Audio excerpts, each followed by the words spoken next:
So hi, on the Grind podcast. I'm Shane, I'm Glory. and we're here with I'm Devin from Delta Sleep. and with some questions to say about their album Blue Garden. So congrats on that, by the way. How do you feel about the response to the announcement so far? Yeah, pretty good. I mean, people seem to be loving it. Like it's yeah, it's good. Hell yeah. Good feedback. The Yeah. album fucking rips. It is incredible. Yeah. Thank you. Of course. Thank you. Yeah, it's been wild, honestly, because we didn't really know what to expect because we sort of wrote the album really in the studio in the space of 3 weeks. Like we had 50% of it written before going into studio, and we had like just under a month to record, finish writing, recording, and yeah, finish it. And so it was quite stressful, to be honest. But I think that sort of time frame led us to really just focus on each track and sort of not be too picky. Like we couldn't really have too much time to sort of like overthink things. And so yeah, it was all a mad rush, and then all of a sudden it's out, and had no idea what people would expect because it feels also like a very different album for us. So Yeah. yeah, super stoked that you guys are into it and like it's getting positive feedback. So Hell yeah. Yeah. Now Yeah. that process, was that the first time that you guys have done something like that, like having to write in the studio? And if so, like how'd you cope with that pressure? yeah, I mean, honestly, yeah, it was the first time that we'd ever done something like that. I think primarily because we now live in like different places. Like I live in Italy now in Rome, and the other guys are in the UK, but kind of spread out. So we don't see each other for practice anymore. So we kind of yeah, we just booked it in, and we sort of set ourselves that deadline. And yeah, I mean, it was a lot of pressure, and it was hard. I don't even know how we coped with it, honestly. Like we kind of we just dealt with it, and there were definitely some like a lot of down moments, and moments where we were unsure if what we were doing was good, or we'd have like creative differences, and like but we sort of like kept focused, and just sort of met each other and listened to each other, and sort of did it. But yeah, I don't know if personally I'd want to do it again this way. It was just like a lot to fit in with and just pressure, man. Like we had the date to get the vinyl printed before we even finished recording. So it Oh, was kind of like, oh my God, we have all these commitments, and we have like a release date, but we don't have an album. That's fucking So wild. terrifying. yeah, yeah, super, super terrifying. Like I think working under pressure leads to like good creative decisions a lot of the time, especially for me in like other ways. But the process is always insane. Like you always feel like you're just gonna crumble and you just want to hmm quit. Yeah, Yeah. absolutely. So is there any meaning behind the album title or cover art? Not really. I mean, we had a bunch of different names. We just wanted something that sounded cool and that sort of could evoke a few different things. And but I guess there is a slight meaning, perhaps for all of us. But for me, it's like blue, as in not necessarily as in the color, as in also like the mood, Mm, like feeling blue. mm. Um, and also Blue Garden. It's not necessarily linked at all, but it's sort of a reference to The Great Gatsby, where this man who's like extremely rich Mhm. but lonely, doesn't really have anyone, and so decides to just paint his garden blue, and so just because he has the money, and he's just lonely. It's like a sign of loneliness, and I feel like a lot of the album is quite sad. I don't know. Yeah. I'd say so, yeah. hmm Yeah. And any meaning behind the cover art? Yeah, I mean, yeah, there's a lot. So like I gave all of the lyrics to the artist Daniele Castellano. His name is amazing Italian artist. He's done stuff for like New Yorker and New York Times, Oh but he's shit. based in Italy. hmm And so I gave him like all the lyrics to the album, and sort of the sort of like mood board, which was, I mean, a lot of it was based on, I mean, obviously, like everything that's happening in Israel and Palestine at the moment, like heavily influenced like the mood of everyone, especially the lyrics. Mm. But not only that, it's like also based on sort of, I was trying to find what sorry, this is it's very hard to explain actually, but we were sort of influenced a bit by shadows and how like shadows reflect in society or how they reflect in psychology, and so how sort of like the absence of light and things like that. And so I sort of like had all these like concepts which I then gave to Daniele, and he came up with the first iteration of the artwork, and yeah, that's kind of how we came about with it. Sorry, I feel like that didn't make any sense at all. No, Oh, it's all good. I got what you're saying. Yeah. Okay. So can you tell us a little bit about your writing process for the album? Yeah. Dave, just to fill you in, I already told them that we were in an extremely tight deadline, that hadn't really written. We'd written only 50% of the album before we went to the studio, and it was quite a yeah, Stressful time. yes, a very stressful time. Yeah, I guess yeah, it was different um to other albums in that sense. We definitely kind of went in not unprepared, but like just I guess due to the nature of where we all live as well, like we all live quite far away from each other now for the first time, really. Um, like we all used to live a lot closer, especially for Ghost and the start of Spring. So naturally, we just didn't meet up as much.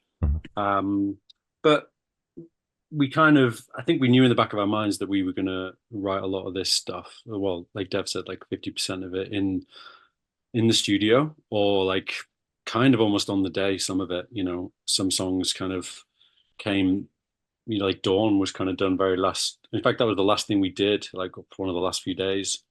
So it was. I personally quite enjoyed the stress. Yeah. Oh, I guess I didn't enjoy the stress part of it, but I enjoy the results of that kind of environment. Hmm. I really enjoy. I mean, it's not fun sometimes, but I think you get quite different results to, like, in the past, we've been quite meticulous for some stuff, which gives a different style. Yeah. But I think it was fun to kind of explore that more ad hoc, improvised kind of to a certain extent, like whatever comes. Like we had a rough idea, but on the day we would just play it a bunch, and then whatever came out kind of there and then was what went on the record. Yeah. So obviously, like Deb was writing lyrics and stuff, but there was a good chunk of it was kind of improvised, and I think that kind of comes across on the record. Yeah. Now, Sure. I don't know. Sorry, I didn't catch what you said there. I said maybe that was just all bollocks. Fair enough. Curious, looking ahead, obviously this record isn't even out yet, but talking about the next one, is this something that you guys want to do more in the future? Because like you're saying, Dave, that you worked well under the pressure. Devin, you said like pressure makes diamonds. So like I'm curious if you guys are all kind of feeling the same way, or if you're like, fuck this, never again. I think we can definitely take positive elements from what came out of it. I don't think I'd personally want to do exactly the same thing. I think I'd want to have more of an idea of maybe demo the tracks a bit more. Although that said, we did demo a lot of stuff already, but I think working under pressure definitely works because you have to just make quick decisions, like Dave said, and like, you just commit to something and follow through on it, and you don't really have time to second guess it, or, you just have to commit. But I think we like 50% of the album to write in 3 weeks was definitely a lot of pressure for me, especially like writing the lyrics as well, as like figuring out all the songs all together and stuff like that. I don't know how you feel about that, Dave. Or just the pressure of writing it all last minute?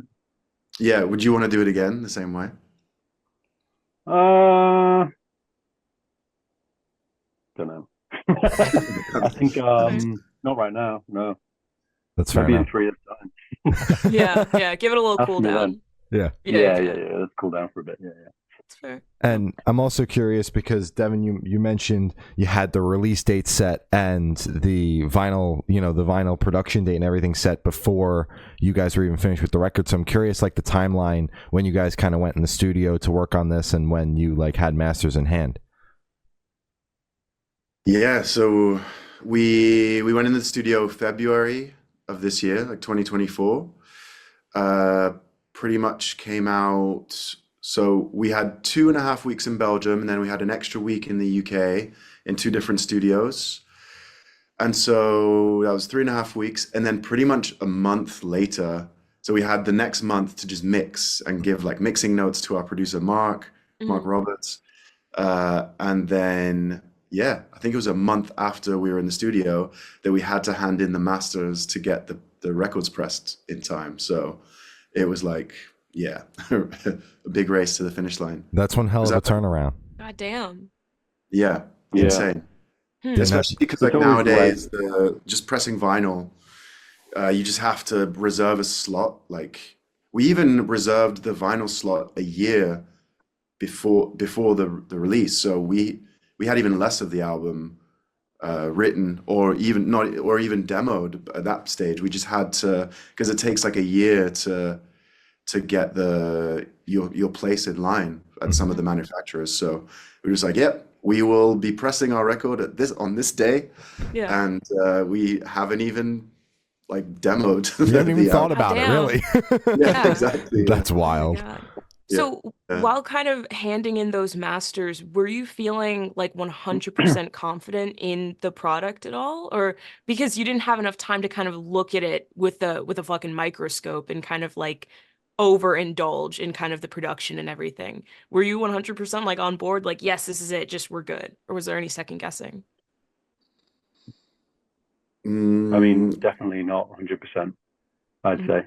But I yeah. think, I don't know if we ever feel 100%. I guess with Mhm. this record, at least we had more time, like for Twin and for Ghost and for Spring. I mean, for Twin, we had a week, the whole thing. Hmm. I think me and Blake had a day and a half to do drums and bass, something like that. Same for But the Ghost, we had 9 difference, days for Ghost, something like that. Hmm. yeah, but the difference with Sure, that, with Twin, we had a week to record it, but it took a year to mix it. Like we had so many notes, like yeah, that's true. Yeah. whereas this was like, yeah, we had a lot more time in the studio, which I definitely would love to recreate that again on the next record. That was like such a luxury. And in part of the reason why we were allowed to just go in the studio, not really fully ready and just come out with it. We just had a lot more time to write things. But yeah. I think the nature of where we're at now as well, and the kind of time constraints you, because we're kind of in this, you end up getting into a cycle almost, not in a bad way, but like once you've started the album, once you're in that kind of album train, Mm. you kind of, you've got a certain amount of time to get an album done. Otherwise, it all kind of revolves around touring and, Mhm. all these kind of things. So for the first album, we didn't have any pressure in that sense. We could, which maybe is a good thing or a bad thing, I don't know, but we had a year to mix it because no one was expecting it almost, Yeah. like there was no expectation at all, but now it's like we, we don't want to wait 4 years. So we could have waited another year and pushed everything back, but then, then you have to push back the tours. Like, so we had Mhm. tours booked. The tour is starting next week. It's been booked for months and months and months, and the tour we did just before this was booked last year, Mhm. so we had to get, there's so many knock-on effects that you have to kind of think about. So we weren't totally ready, but I think we did the best we could, and I think it's I think you could sit with something like this for years and Mhm. make tweaks forever. Oh, So for there has sure. to be a point where you're like, okay, that's enough. Let's move on almost. Yeah. Absolutely. But 100%. I'd say we were absolutely worried that like not 100% happy with it, and a lot of because a lot of it was made with very quick decisions. We were Mhm. also like kind of second guessing. I was anyway. I was like, was that the right thing to do, or Mhm. not really, wondering how people would perceive it because also musically it was definitely a step in a different direction for us, which was definitely a conscious thing Mhm. in a lot of cases, for a lot of the songs, and therefore like having such a limited amount of time with it all, you kind of like, oh my God, kind of worried if people will like it, you know? Because I'm not even sure Yeah. if I fully like everything on the Yeah. album. So, Yeah. but I mean, that's completely changed now that it's out. Hmm. Like, I'm so proud of what we did, and yeah, it's awesome just to get all the positive feedback. It makes it kind of puts it into perspective, really, that just just get out of your own head sometimes and just release it, you know? Yeah. Yeah, damn right. Damn right. So what song off the album took longest to write, and which one is each of your own personal favorite? I think I would say the longest to write was The Distance, which Yeah, well, that was the because most last minute, wasn't it? Like we were right up to the wire trying to just work Oof. out what that was. yeah, that's why. But we'd also been jamming that for a while. Like we'd been playing that. We have at least like 3 or 4 demos of that from different Mm. practice sessions. Mm. And that one sort of we did a massive structure change like right at the last minute, and sort of we were still trying to figure out how to structure that one. Mm. So I'd say that was the most demanding one to write, Yeah. or to finalize anyway. Hmm. Illuminator also was a weird, not necessarily took the longest to write, but that was an idea from Spring Island that we never finished. We kind of jammed it and demoed it, but then lost the demo. So then just rewrote it, and kind of in the studio actually, in the last week maybe. So it wasn't the longest to write, but it's been around for in some way, shape, or form 3 or 4 years. Oh, damn. I guess in the same way that Icasa has, that's kind of existed in a soft sound jam, but we've never played it together since 2021 or something. So that was a fun one to bring back as well for that reason. I think weirdly my favorite is becoming, well, I think Slow Burn is probably my favorite Hmm. to play. I think my favorite to listen to is slowly becoming The Distance, just for fun, Hmm. because it's just, we've never really done anything that poppy before. Yeah. So it's quite fun hearing a sound like that, you know. When you listen back to like 21 Letters or something, and then you listen to The Distance, it's really funny. The contrast Yeah, between yeah. the two. So I think that's my favorite, just because it's so different from anything we've done before. That's good. Yeah. Yeah, for sure. I'd say probably the same actually. Like The Distance is definitely one of those songs where I was like, oh, I don't know if I like it. I don't know if it's good. And then because we'd made like loads of structural changes, and it just never sounded like it clicked. But then once we played it together for the first time, which was like 2 weeks ago actually, because like we hadn't really played it since the studio. It just felt so fun to play, and like it just clicked, and now it just feels like a completely new song, and just Mm. loads of energy, and yeah, it feels weird to play something very so poppy, like especially the vocals. They were very like, it was quite fun trying to. I was like channeling sort of like Luther Vandrossy, Michael Jackson kind of vibe, Yeah. and it Yeah. was fun to explore like a different type of vocal range, I guess. Hmm. And yeah, super fun. Hell yeah. Fuck yeah. So how'd the track list for your album come about? Did you guys write the opener be the opener, closer be a closer, just shuffle around and see what fits? What was that process like? So Dawn, I think, was always going to be the opener. It felt like, even ever since the demos that, so Dawn kind of started with a jam that Dave was just doing on the bass, on one of our tours on a day off, and I sort of took that and sort of remixed it and added like some ambience and a beat to it and stuff, and then it was the last one to record in the album sessions, but it always felt like the perfect sort of album intro in terms of like setting a mood and like, bringing in these like atmospheric sounds and things like that. And because a lot of the album, for me personally, because a lot of the album is also based around, like the struggle of, dealing with, or like putting myself in the shoes of the Palestinian people, like dealing with this just everyday struggle, like that creates this like dark cloud over everything. Like it felt like the perfect sort of tone to start the album with, in a way. Yeah. Because that kind of theme sort of comes back lyrically as well. Hmm. Um, but yeah, and yeah, weirdly also Sun Chaser, the closer, always felt like it would be the ender, just because of how it evolves. Like it starts, really sort of it's got this like nostalgic sort of pretty beginning, and then it ends in this like thrashy, like Hmm. really sort of it's kind of energetic and getting all of your like frustration out Yeah. ending. Just yeah, those two definitely to me felt like the start and finish of the album always. So, and then we kind of just chuck all the others into the mix and kind of work out where they feel right. And Mm. there's kind of back and forth. Normally, like a couple of days, just write them all down in an order and kind of put them all in our iTunes or whatever, our Mm. VLC players, and just move them around until they kind of feel right.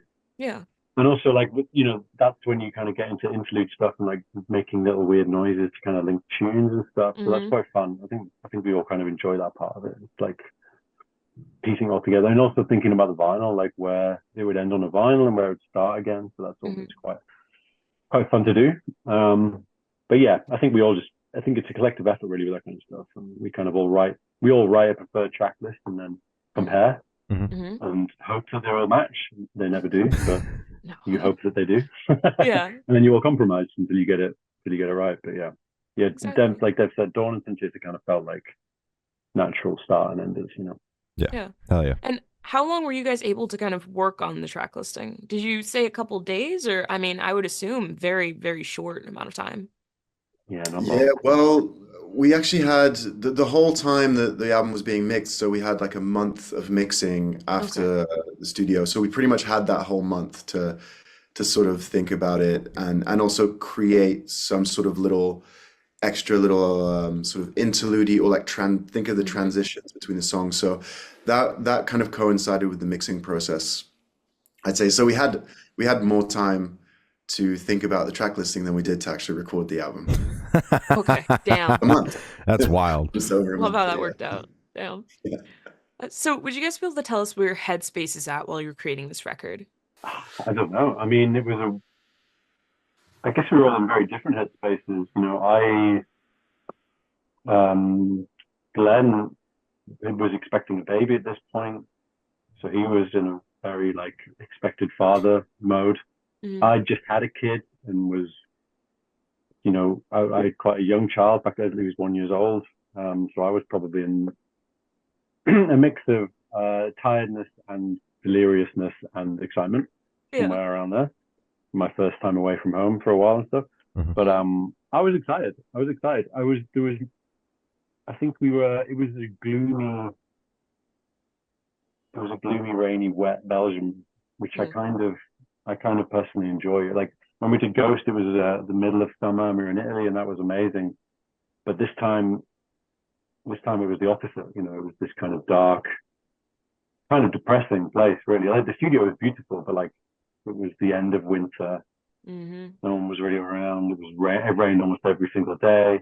Yeah. So I think that probably kind of suited the album in a way. It helped us kind of get into that gloomy. So there was times when it wasn't that fun. And Yeah. you were kind of waking up and it was dark and you know, but that Yeah. was part of the process. So it wasn't fun the whole time for sure. Hmm. Yeah, for sure. And for me, yeah, like I said, like I also like thinking about all the lyrical content, I really sort of went inwards a lot of during the recording process to try and, you know, I felt like I had to really go inwards in my grief and in my just really feel this darkness that has been like put over the world in order to extrapolate the key things that I wanted to express. So it was actually I kind of tortured myself a little bit, I think, psychologically while we were in the studio. I feel like I internalized a lot of things and in turn, like I felt a bit lonely through that whole process because Yeah. it's it's quite a personal process to kind of writing lyrics in general is quite a personal process, but especially writing lyrics in the current climate of the world felt Yeah. really, yeah, just like a different thing. Like I definitely felt like my mental health was very much potentially at stake or even just clouded, you know, by everything that was happening. And yeah, and like Dave said, the weather was just like cloudy the whole time and rainy, and definitely suited the atmosphere for the record, but also didn't necessarily help in that feeling like this Yeah. like mental claustrophobia, you know. Mhm. But like, yeah, I'm definitely happy with how it turned out. Like, I think it was a process that was also necessary to sort of yeah, to sort of distill all of those thoughts into lyrics and even into the music in some sense. Like, Mhm. yeah, Had a sauna though, so that was pretty sweet. Oh, the sauna? yeah. You guys The, had a the, the fucking studio had sauna? a sauna, so that No helped. fucking way. Yeah, had a sauna. So yeah, it was So apart from that, yeah. I'm saying all this gloomy shit, but actually There was a fucking we had a sauna. sauna, like we were Yeah. in a Yeah. pool, so it wasn't all that bad. Oh my It's all about goodness. contrast. It's all about Exactly, True. you contrast. know, highs and the lows, you know. Yeah. Highs and lows. Yeah. Yeah.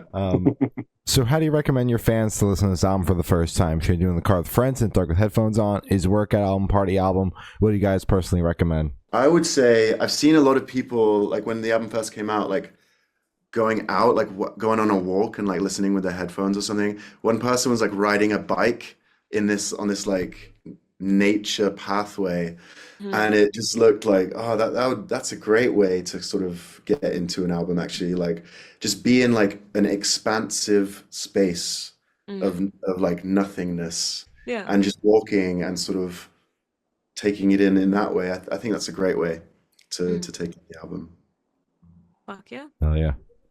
Dave, you So you agree? have to find nothing, a place where I there's would agree. nothing. Absolutely nothing. Yeah, absolutely Yeah, just nothing barren and land. nothing to do. Hmm. But listen. Yeah. Yeah. Hmm. I'd say listen at night. A Hmm. nighttime drive would be the way I would do it, you know. Yeah. Go out for a long drive in the countryside and just play it in your car. You can play it super loud Mm. and just no one else is around. So I think that's how I'd do it. Yeah. Nighttime. Sounds good. Hell yeah. Wonderful. So this one should be super, super quick off top of your heads. I want you guys to describe this album for new listeners in 3 words. 3 words each, 6 total, no more, no less. Cloudy, Okay. dark, Mm-hmm. and light. There you Oh, go. yeah. Again with the Mm. contrast. Yeah. You took dark away from me, so I'm thinking of the word now. Um, I don't know. I mean, yeah, like I don't know, dirgy pop weirdness. Oh, shit. That's Okay, off good. the dome. Yeah. Hell yeah. Wonderful. That's Um, All right, cool. so in that same train of thought, is there a certain feeling or emotion you want listeners to have while going through the album? There's not one particular emotion. I think there's a multitude of emotions that I would think. I think there's like a sequence of emotions that I'd love for the for the listeners to have, and I think might have had so far.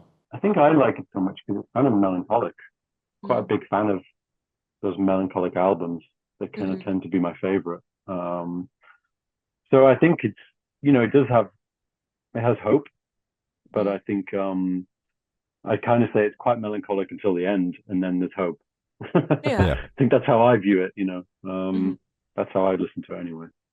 Mm-hmm. Hell yeah. Solid. Wonderful. And are you guys able to touch on any particularly challenging or standout moments during the creation of the album, positive or negative? I don't know. I mean, in terms of personal life, I was quite the first 2 weeks were good, but the last week for me, my son was quite ill in hospital, so I was Oh. kind of back and forth from hospital like every other day. Mm-hmm. So it was quite a weird time that last week for me. I was, you know, going back home, going to hospital, going back home, then going back to the studio. So it was quite a weird mix of emotions for me at that point. Mm-hmm. So it was a weird mix of, you know, trying to get in and out of two headspaces, Yeah. trying to be creative, and then rushing home again, and then, you know, kind of A-Bing between that. So that was quite a, yeah, tiring and difficult time, honestly.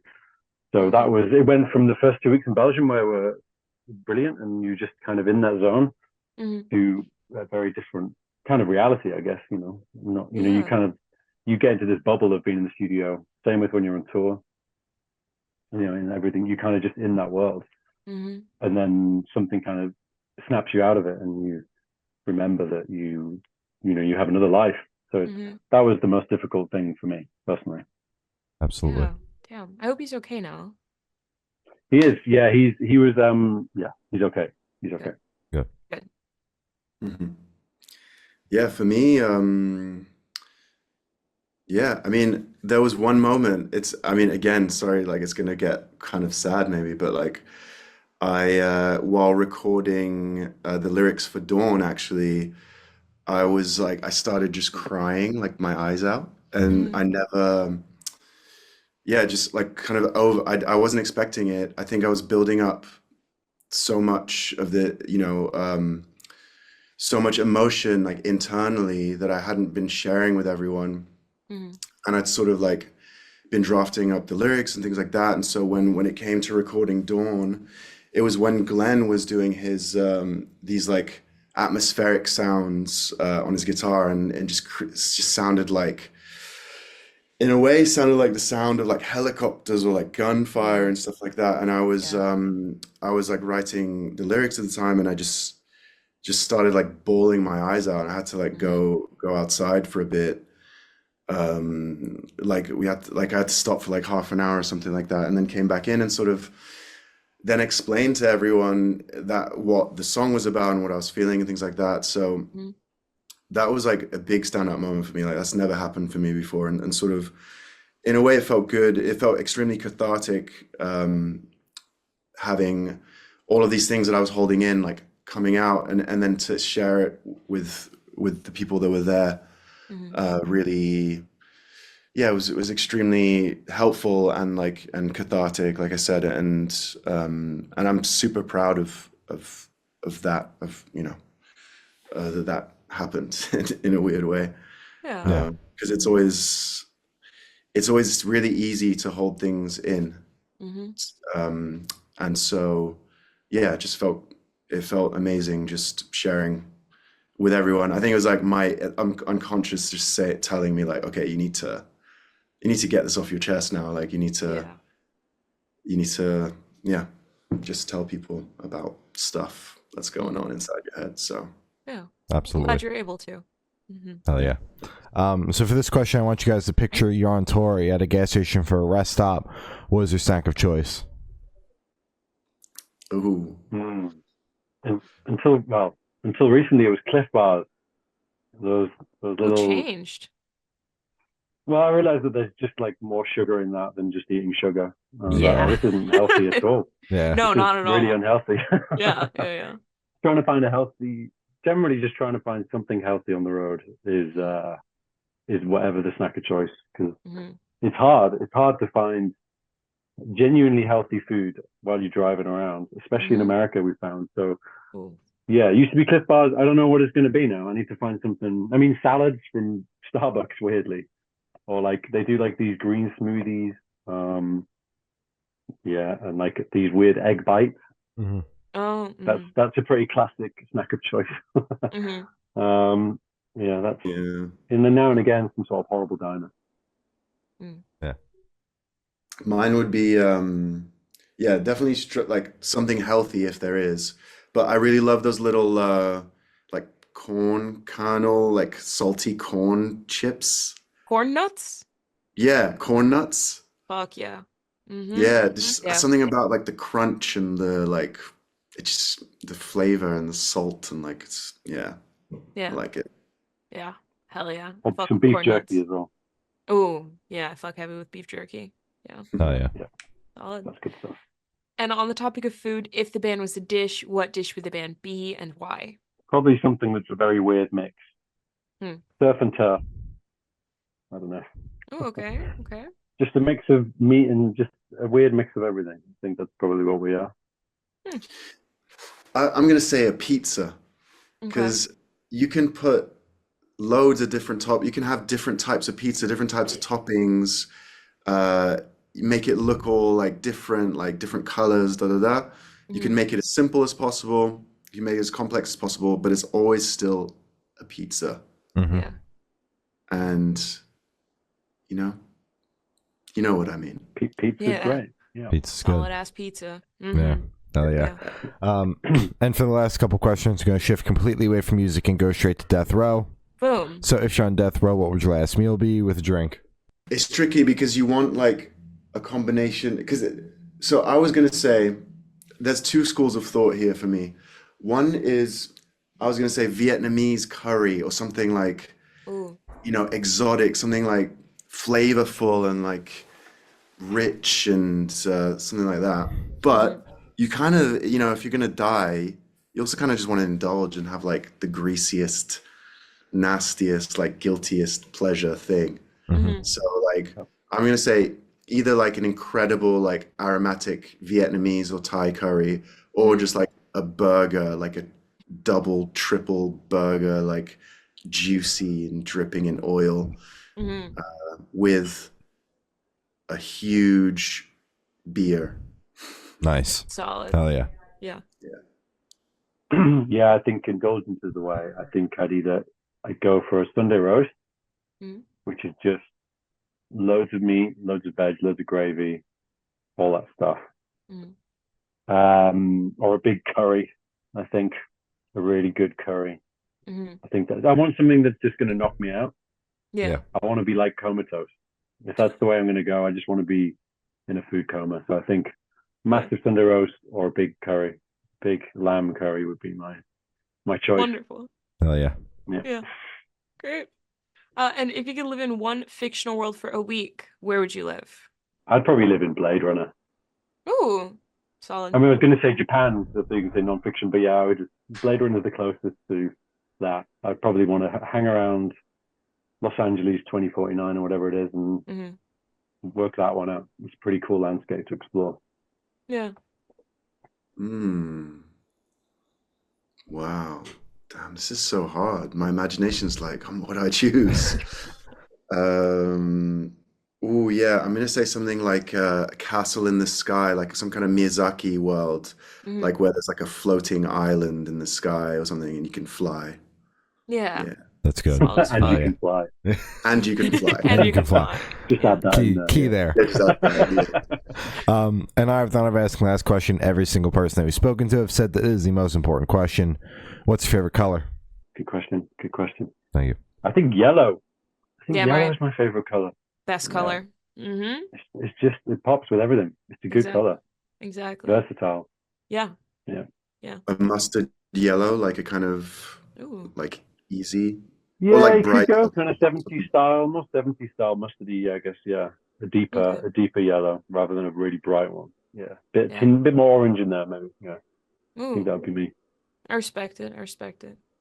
I'm gonna say like a clay, an earthy clay. Ooh. Red, like reddish, reddish orangish clay. Oh, yeah. Gorgeous. What's your favorite, Shane? Bright fucking yellow for me. I love bright yellow. Okay. Yeah. And I would say black, but Glory would be like, that's not a color, Not a so it's color. purple. Yeah. It's a lack of color. Yeah. Lack of color. Thank you. Yeah. I hate when people side with her. So as I said, that's all the questions we have today. Is there anything that you guys like to plug? We're going on tour. So we should probably mention that. I guess. I'd say so. Probably. Yeah. We're touring. We're doing a North America tour starting on the 25th of October, which is in next week in Toronto. Yeah. And then we're playing all the big cities, all the major cities around the US. I don't think we're playing New Jersey, where you guys are, but we're playing New York. No. And we're playing Philly, which is very close. There you go. And Washington. I fuck with Philly, not with New York City. Fuck that place. Oh, really? Yeah. It's Brooklyn. I got go around the wickedly bottom. lost in Brooklyn once. Yeah, that was tough. That was tough to watch. Yeah. That's tough. And then we're also going to the UK as well with our friends and So Watch From Afar. We'll be there in December. And then next year we've got plans to go to Europe, maybe South America. So it's kind of it's all happening. Hell yeah. All yeah. right. Well, thank you for sounding. This guy's been Devin and Dave from Delta Sleep, and we have been the Good Noise Podcast.